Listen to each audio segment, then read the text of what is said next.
repetição da mesma lei. Repetição. Repetição. Então ela é uma repetição.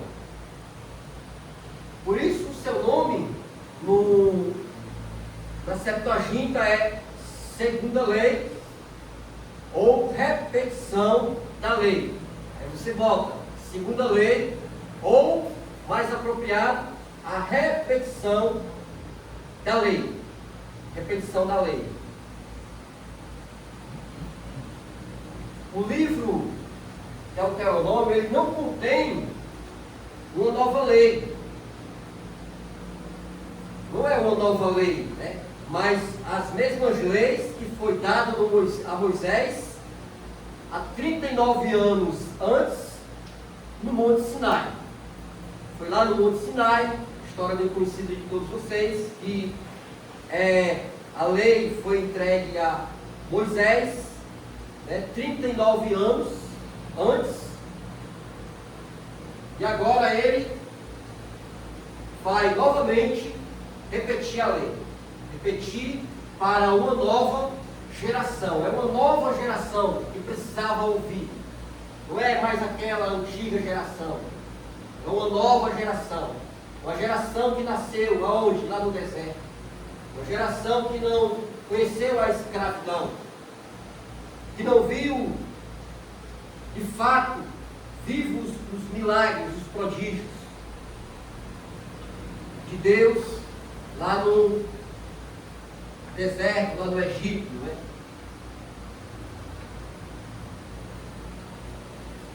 Estão copiando aí? Então nós, olhando para o título de Deuteronômio, não é? Deuteronômio, a gente pode perguntar, mas por que a repetição? Por que da repetição? Por que da repetição? Não é, Flávio? Por que Moisés vai repetir tudo de novo? Tudo se baseia na ideia de que é uma nova geração. E essa nova geração precisa ouvir. Precisa ouvir. Porque essa nova geração havia crescido. E essa nova geração que havia crescido, ela precisava estar inteirada de tudo que dizia a respeito da lei. Eles precisavam ouvir de tudo que Deus tinha falado, de tudo que Deus tinha mandado. Então, por isso que havia a necessidade de, novamente, Moisés repetir tudo de novo. Tanto que se você ler o livro de Deuteronômio, você parece, não, estou lendo, parece que está repetindo, né? Está se repetindo tudo de novo, tudo de novo, tudo de novo.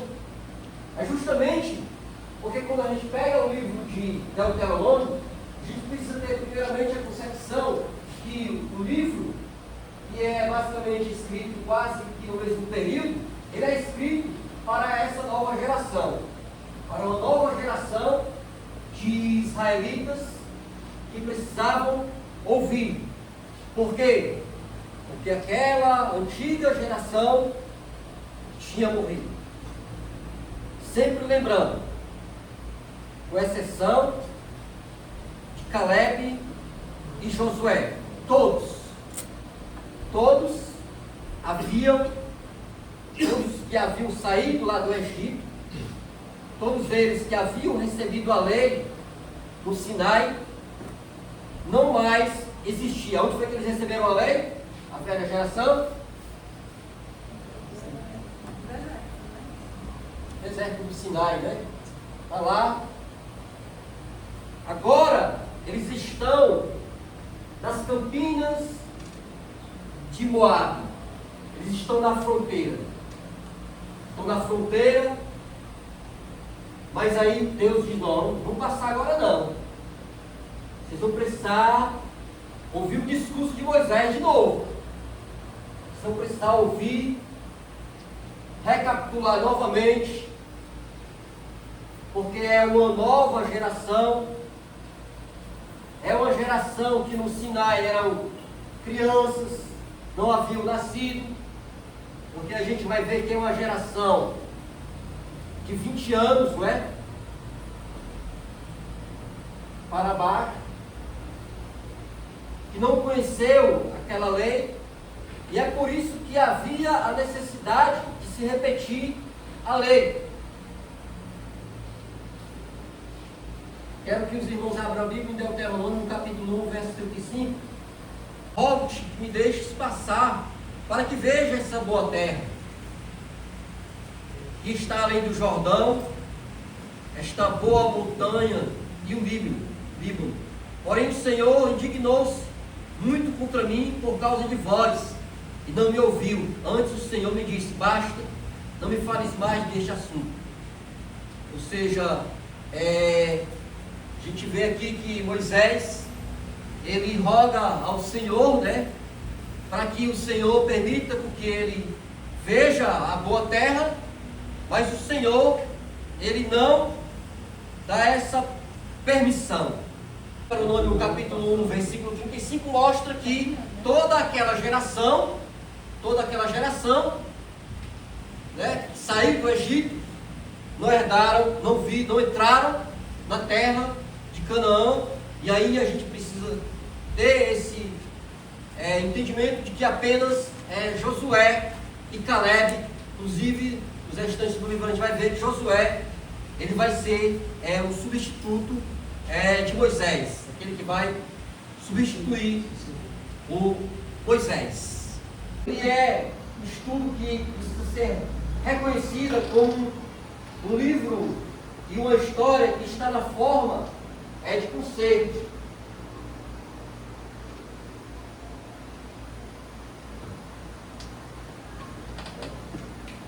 Conceito, isso é majoritariamente acreditado por grande parte de teólogos, que o livro ele é um documento de conceito, um documento de conceito.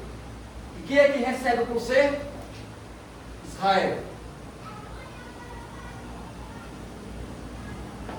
Ele é um documento de conceito, quem recebe o conceito é o próprio povo de Israel. E aí nós temos uma figura que se revela no livro. Lá na frente a gente vai ver mais aprofundado sobre essa questão. Ele se revela e ele se descreve em Deuteronômio como uma auto-revelação divina dentro de seu próprio conteúdo. Ele se revela por meio de teofanias, né, que é a aparição de Deus, e outro meio que ele vai se revelar como uma forma de consertar a nação de Israel é por meio de quê?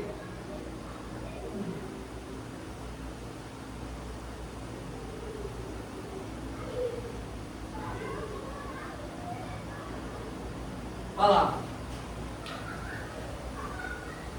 Por isso que o hebraico, o nome do livro é Palavras, Verbarim. Né? Estas são as palavras que Moisés falou a Israel, além da onde? Além do Jordão.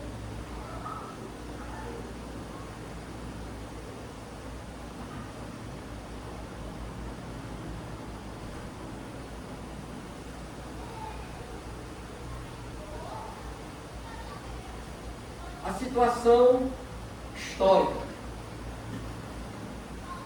Qual é a página de vocês, hein? É na 28. Não vou ler o primeiro parágrafo aí. A chegada dos israelitas à Serra do Ar é o fato que praticamente marcou o final da caminhada iniciada no Egito, 40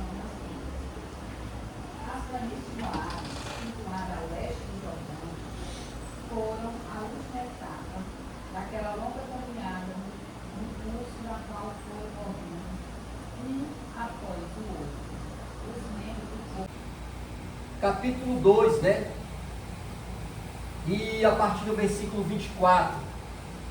Você marca aí. Você marca.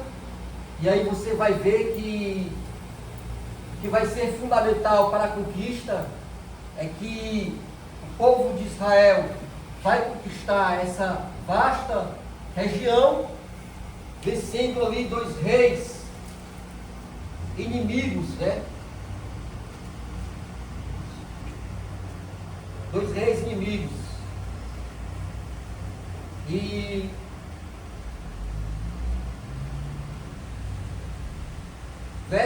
quero que a irmã Vânia abra a Bíblia no livro de Deuteronômio, capítulo 2, verso 30.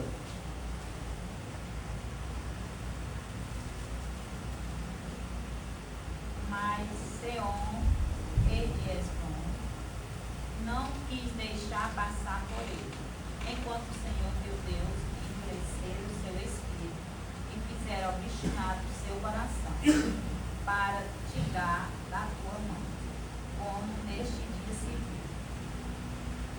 E o capítulo 3, e verso 3. E também o Senhor, nosso Deus, nos deu na nossa mão, ó rei de Bação, e todo o seu povo, de maneira que ferimos, até que ninguém ficou de restante. Então era a região da Transjordânia, dominada por esses 2 reis aí, que vai ser conquistada pelo povo de Israel, pelos homens, né? Os homens de guerra. Nós vemos lá na lição anterior que houve um censo, os irmãos se lembram, no capítulo 26 do livro de Números, livro de Números, onde Deus vai mandar separar homens que estejam aptos à guerra, né? Homens de guerra, ali preparando o exército. E aqui nós começamos a ver os frutos a partir do capítulo 2, aonde o povo de Israel vai conquistar ali a região da Transjordânia, quase que sem perda. Essa vitória vai ser fundamental para que logo após a região da Transjordânia fosse dividida entre algumas tribos de Israel. E aí nós vemos que o novo Israel, essa nova geração, era diferente da primeira geração. A primeira geração que saiu da terra do Egito. Então, nós vemos que esse novo Israel, essa nova geração, esse novo exército, que foi criado por Deus, por intermédio de Moisés, mandando separar homens que sejam aptos à guerra, vai ser um exército diferente daquela primeira geração que saiu da terra do Egito, que saiu lá das terras do Egito. E é importante salientar algo, que essa geração, essa nova geração, eles não tinham conhecido a idolatria do país do Egito. É uma nova geração que vai crescer, e que essa nova geração, ele não conhecia ali a região idólatra do Egito, né? A gente sabe que o povo egípcio era um povo bastante politeísta, onde a gente lemos que existia várias divindades, vários deuses, né? E que essa nova geração, ele não conhecia aquela idolatria do país do Egito. Outra questão fundamental para a gente entender e compreender essa nova geração é que essa nova geração também não conhecia algo que é importante, que eu acredito que todos os irmãos conhecem, que é a... Vocês não lembram? Não conheciam a idolatria do país do Egito.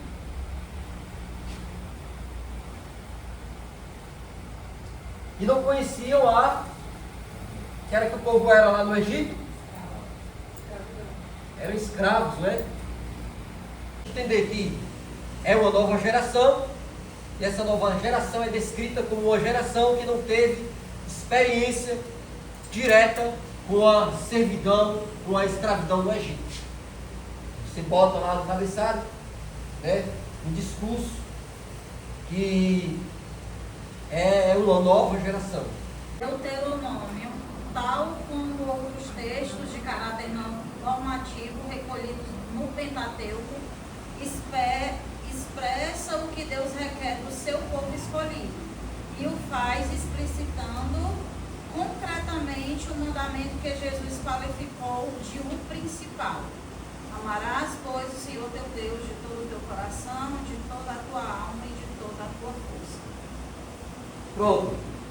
Deuteronômio, como ele fala aqui, tal como outros textos de caráter normativo, recolhidos no Pentateuco, quando a gente fala de texto de caráter normativo, o que o texto, o que o livro de Deuteronômio ele vai destacar? O que ele vai estabelecer? Nós temos um juiz, advogado, professor, chamado Moisés, que vai discursar.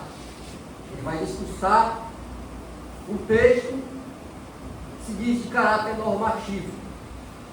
Ou seja, quando a gente fala que é um texto de caráter normativo, é um texto que estabelece, vamos ver lá no livro de Deuteronômio,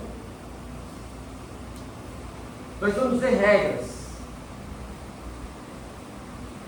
nós vamos ver normas, regras e normas, condutas que devem ser seguidas. Então a gente vai ver que no livro ele vai normatizar, né, várias regras, várias normas, e como o povo deve se conduzir. E ele dá essa forte ênfase à proteção desses grupos vulneráveis, órfão, viúva, estrangeiro, focando sempre na prática da solidariedade.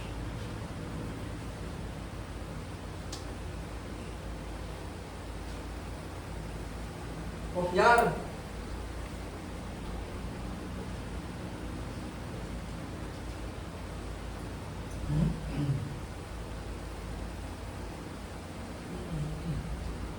Eu acho que não tem necessidade da gente ler aqui o que vocês leram, né? O conteúdo do livro aqui.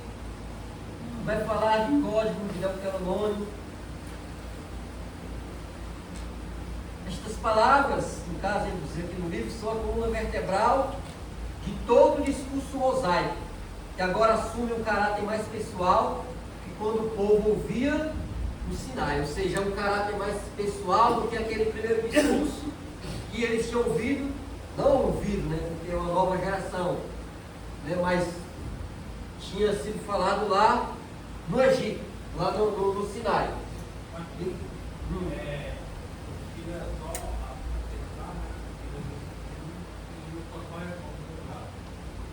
Quando eles falam de órfão, nesse contexto aí, é que não tinha o pai, ou que não tinha a mãe, ou que não tinha os dois. Porque a viúva, eu sei que quando ele vai falar da viúva, é que ela também não tem nem filho, né? Ela não tem. Porque se ela tivesse filho para cuidar, ela já não entrava nesse grupo. É assim mesmo? Sem pai, sem mãe, é o órfão, né? Órfão, porque às vezes a pessoa, no nosso contexto contemporâneo, né? Ele não tem mãe, aí órfão de mãe, aí não tem pai, órfão, ou seja, nesse caso aí, ele era só o filho que não tinha ninguém para cuidar dele, né?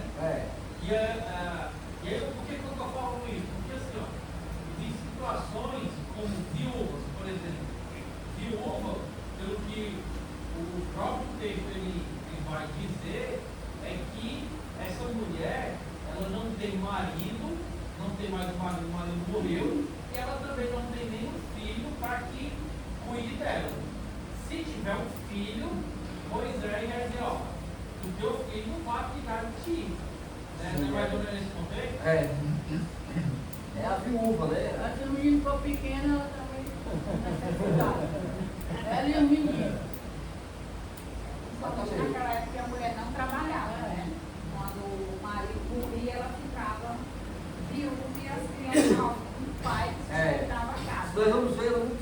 muito ênfase lá no livro de Ruth, né? Onde vamos falar das leis, né? Das questões, vamos envolver, né? Essa questão do órfão, da viuvez.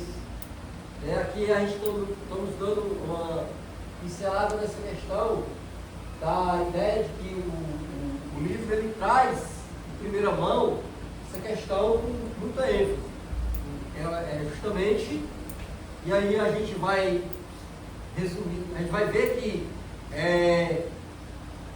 esse livro de Deuteronômio, ele é um livro muito forte, muito maravilhoso, né? Porque a gente vai ver lá na frente alguns dados sobre esse livro, né? E outra coisa que o livro ele vai destacar com grande ênfase é justamente a questão da unidade de Deus, né?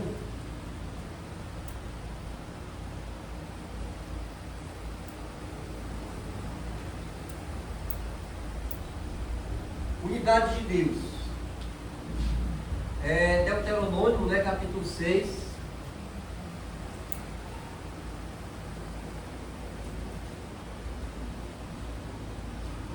Capítulo 6. Que fala sobre a unidade de Deus.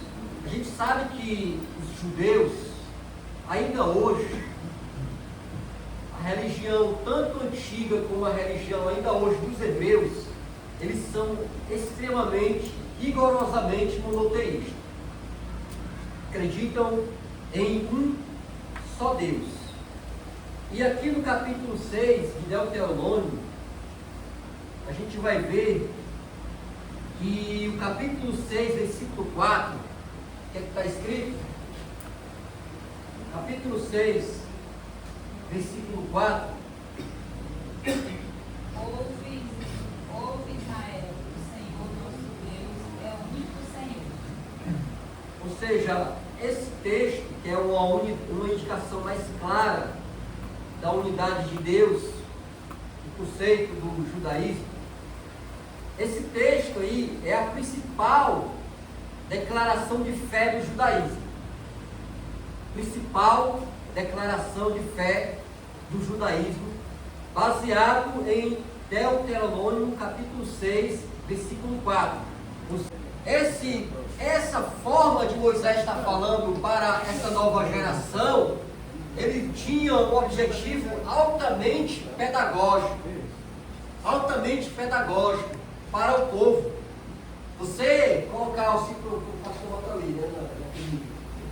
Jesus Cristo é o caminho, a verdade, a vida, bem grandão. Toda hora que eu entrar aqui eu vou ler, não tem como eu não ler não, vou ter que ler. Era dessa forma que eles pensavam, imaginavam. Então, o Moisés vai falar para o povo, olha, utilize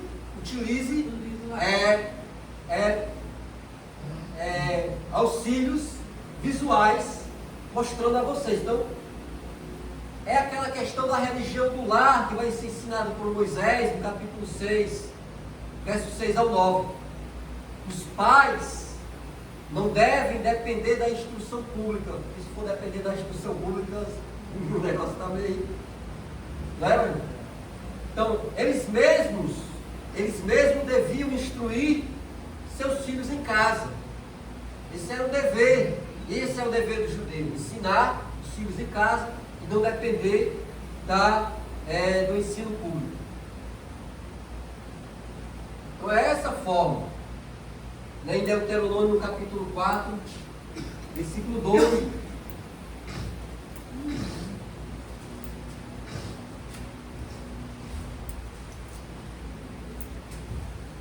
A gente vai entrar para outro ponto importante.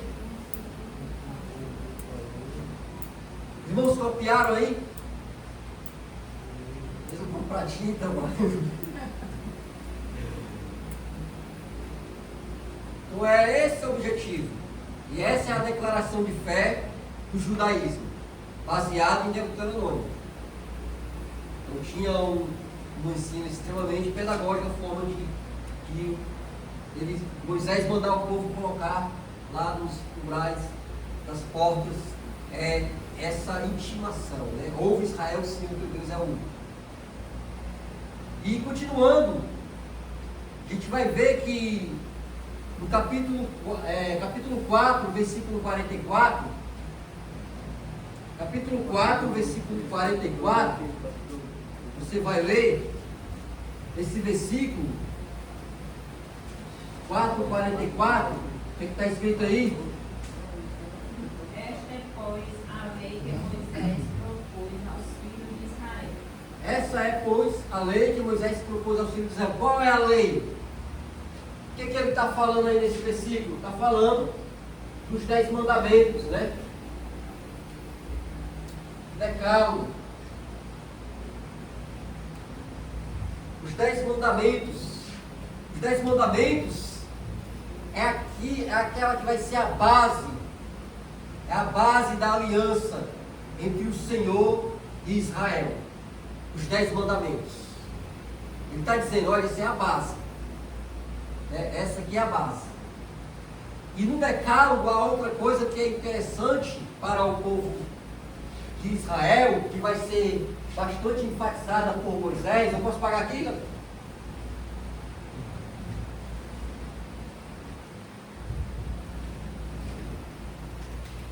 Vocês estão copiando aí, né?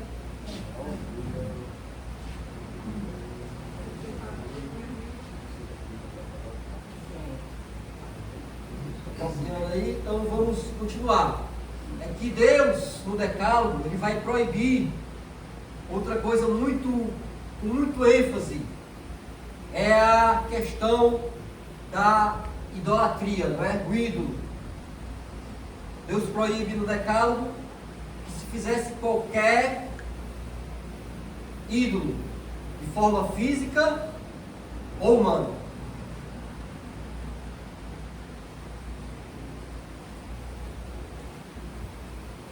Por quê?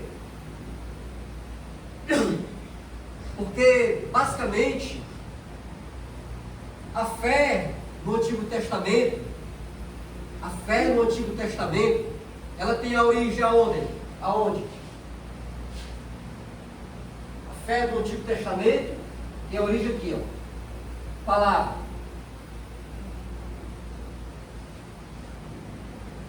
Palavra.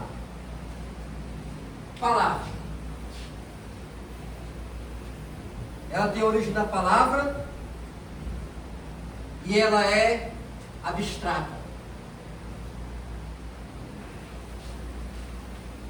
Não é?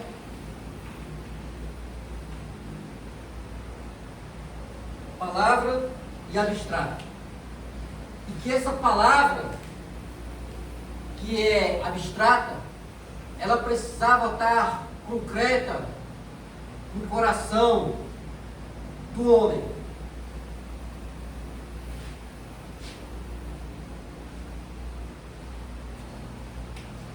O coração do homem.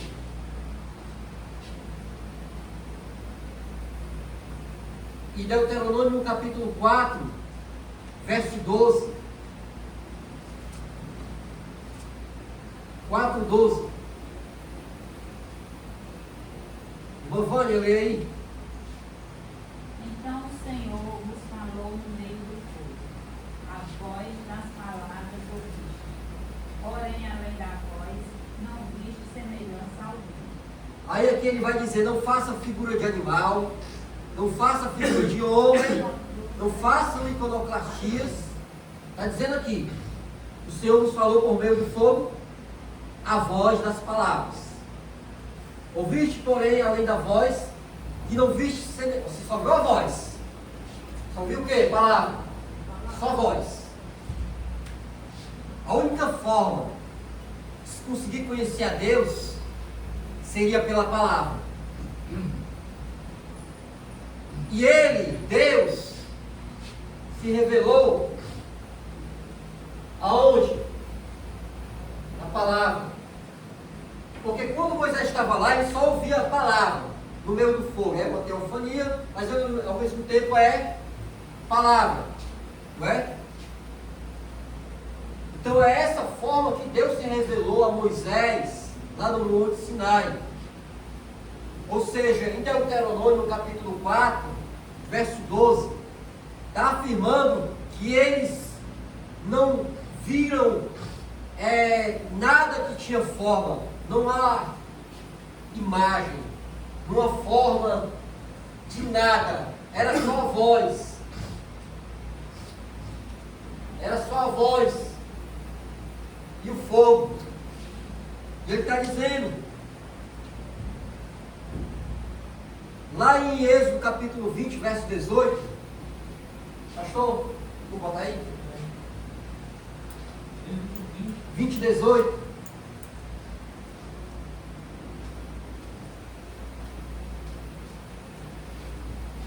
O povo viu os trovões, relâmpagos, o som da trombeta, e o monte lançando fumaça. O povo ficou de longe, observando e tremendo.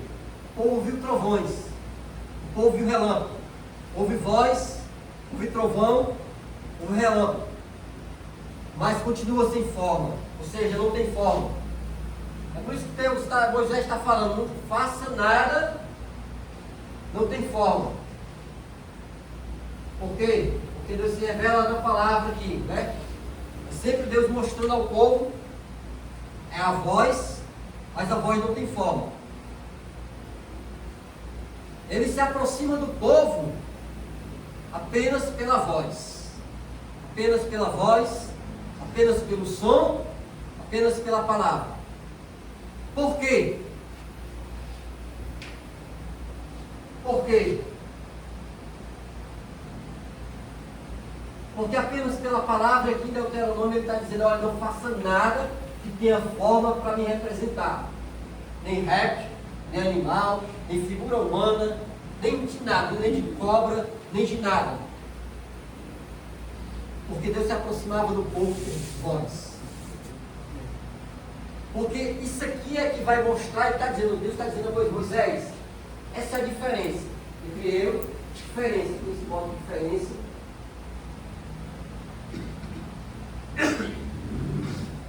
Qual a diferença?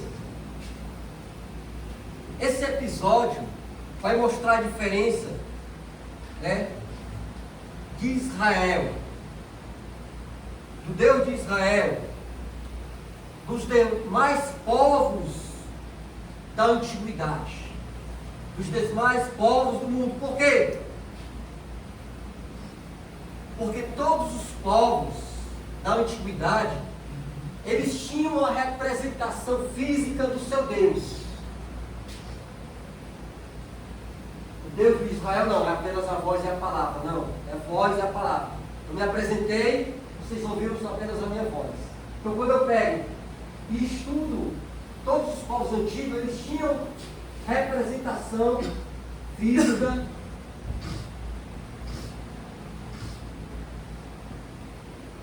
dos seus deuses. Seus deuses, né? Os deuses. Não é assim? Eles tinham uma imagem iconoclástica do seu Deus. Assiste o Conan, é o Conan, é o bárbaro, é o novo, né? Você vê quando ele tem aquela, vai colocar o chifre lá no Deus lá, Deus Dagon, né? Os filisteus, tinha uma representação, metade homem e metade peixe, né? Então aqui basicamente Deus está mostrando, dizendo a Moisés, Moisés, a única forma perceptível que você tem de mim, o Deus de Israel, é através de quê? Da palavra. É através de quê? Da voz.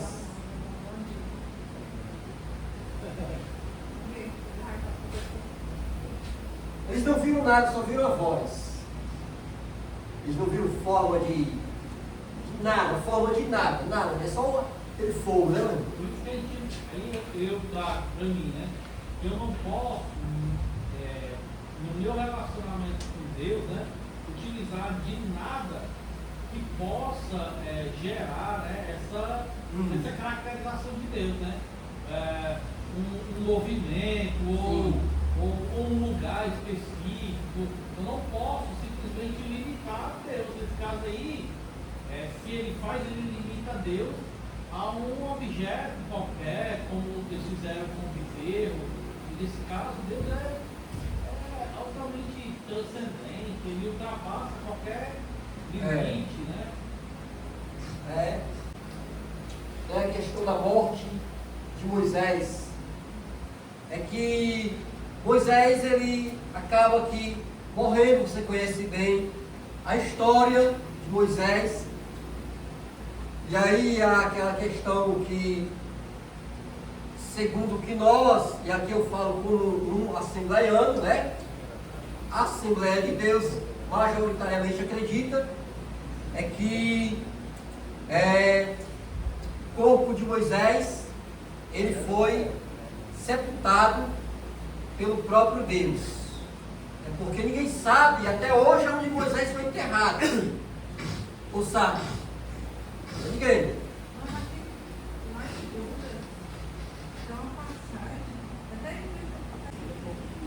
Mas a fã de Miguel, quando compreendia com o diabo, explicava a respeito do corpo de Moisés, e não ousou pronunciar juízo de maldição contra ele, mas o Senhor te repreende. Vou dar aqui eu vou dar o que a Assembleia de Deus e grande parte dos reformados acreditam. Ensina que o corpo de Moisés, ele foi enterrado pelo próprio Deus, ninguém sabe aonde enterraram ele, num local extremamente oculto. E grande parte dos reformados, da Assembleia de Deus, acredita que era uma forma de ocultar o povo, para que o povo não viesse a praticar a idolatria. O muçulmano faz assim, né? Sim. Até o próprio túmulo de Moisés, ninguém sabe onde é. Porque o povo poderia usar o túmulo também como uma forma de idolatrar. Então o corpo dele, né, foi ocultado para justamente ser evitado a idolatria, né? Isso é defendida por teólogos, grande parte de conservadores, por grande parte de tradicionais, né? O próprio João Calvino, ele vai atentar para esse versículo que a Ana Paula falou, como uma questão de uma batalha, de uma batalha espiritual, né? Calvino vai defender que essa forma é uma prevenção da idolatria. Com certeza, se Deus fez isso, é porque Deus conhece. Qualquer coisinha que só tem todos aí, né? Tem pessoas que abrem a Bíblia desse caso, né? E deixa lá no Salmo 23, ou tem um Salmo, é bênção para dentro de casa, é uma proteção, mas não é o fato dela estar aberta dentro de casa, ela precisa estar empenhada dentro do nosso coração. Então, aí vai que alguém aqui pega a Ellen White para dar uma leitura, né? Aí você vai ver outro tipo de interpretação. Né? A Ellen White, e isso é defendido pela Adventista, porque eles acreditam que Ellen White é a profetisa, né?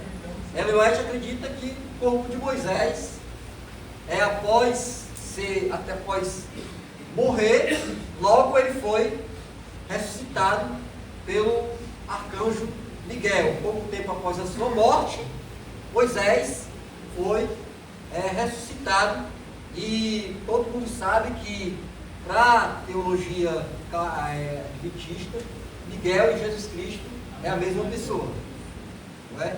Então a Ellen White, nos seus escritos, afirma que o corpo de Moisés foi ressuscitado. Vocês, quando o Marquinhos falou aí, uma coisa que eu quero lembrar, que a gente de vez em quando comenta, que é cuidado com a internet, né? Ao ponto dele me convencer que o que o Marquinhos acabou de dizer, que nós não defendemos, ele vai dizer que é certo. E ele não diz simplesmente com poucos argumentos. Ele tem argumentos sólidos, né, para eles, para poder defender. Então, base escritas de Ellen White, né, que é a fundadora do Adventismo do Sétimo Dia, e a Ellen White defende essa posição de que o corpo de Moisés, que Moisés ressuscitou.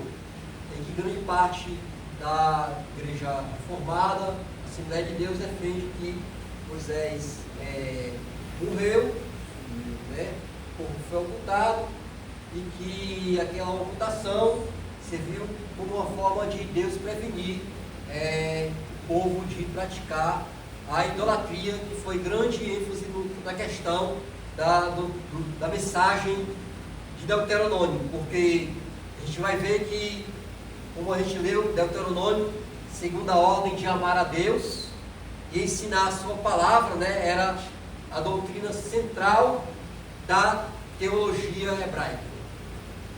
Amar a Deus e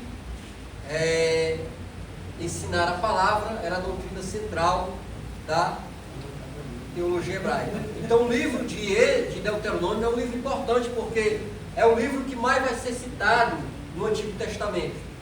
Eu não sabia desse detalhe, né? Mas pesquisando, é o livro que mais vai ser citado. Ele vai ser citado 365 vezes no Antigo Testamento. É o livro mais citado no Novo Testamento. Não vai saber desse detalhe? É o livro mais citado 190 vezes no Novo Testamento. Foi o livro que mais Jesus utilizou, inclusive na batalha contra Satanás. Ele vai utilizar o livro de Deuteronômio. E as passagens que estão lá, que ele vai utilizar todas, exceção de um salmo, o livro de Deuteronômio. Então, Jesus acabou usando esse livro mais do que qualquer outro. Você vai ver lá em Mateus capítulo 6, né, capítulo 4, e que o Senhor Jesus vai utilizar esse livro para vencer o diabo. Ou seja, é um livro que vai justamente, já que a gente está falando de idolatria e usou o termo de Moisés, é um livro que vai dar grande ênfase à questão do perigo da idolatria. Moisés vai advertir mais de 30, vai falar mais de 30 referências acerca da idolatria. Então ele vai prevenir o povo e dizer que a terra de Canaã é muito rica, e uma das coisas que ele vai advertir é que justamente essa terra é uma terra que possui muito queijo. Idolatria. Aqui, idolatria.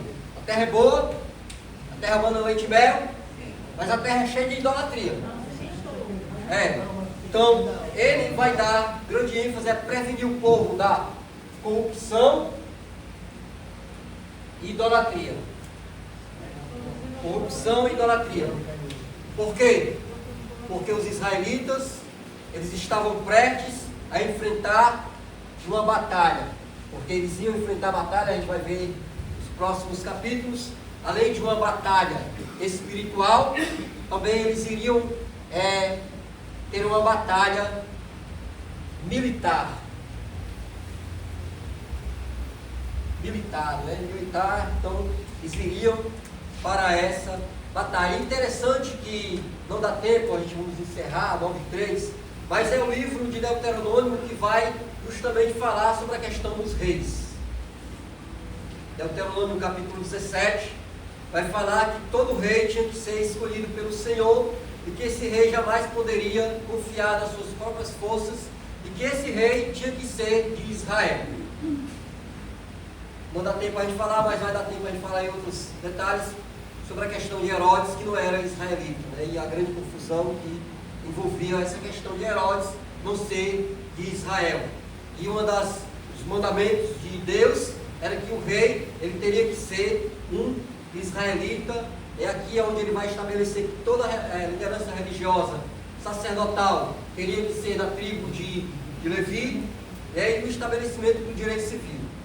Então é um livro que vale a pena ler, né? E que eu acredito que vocês leram. Vocês leram bem rápido, eu vou ler logo aqui para acabar esse negócio tudo. Aqui, em Deuteronômio, quando ele fala, né, está falando ali da eleição do rei, aí ele diz assim: será também que quando se assentar sobre o seu trono do seu reino, Deuteronômio 17, 18, né? Então escreverá para si um translado desta lei no livro, que está diante dos sacerdotes do Levi, e terá consigo nela todos os dias da sua vida, para que aprenda a temer ao Senhor seu Deus, para guardar todas as palavras dessa lei e desse estatuto. Viu aí? Então aí ele está dizendo, olha, vocês, quando o rei foi estabelecido, não tinha ainda rei, né? E aqui ele Moisés já está prevendo que Israel um dia ia ter rei e que esse rei sempre deveria observar o quê? A Torá. O rei, ele tem que confiar no Senhor e jamais poderia confiar nos recursos humanos. E ele tem que sempre observar a Torá, que nós encerramos o livro do Pentateuco. Para aprofundar mais, vocês dão mais uma leitura. Uma semana você lê o Pentateuco todo. Então, amém, né? Ninguém no Instagram, ninguém no Facebook, ninguém no Facebook. Pastor Esquece da as receitas. Esquece as receitas. O pastor está com a prova, né, pastor? Mas sabe o que é fazer? O médico é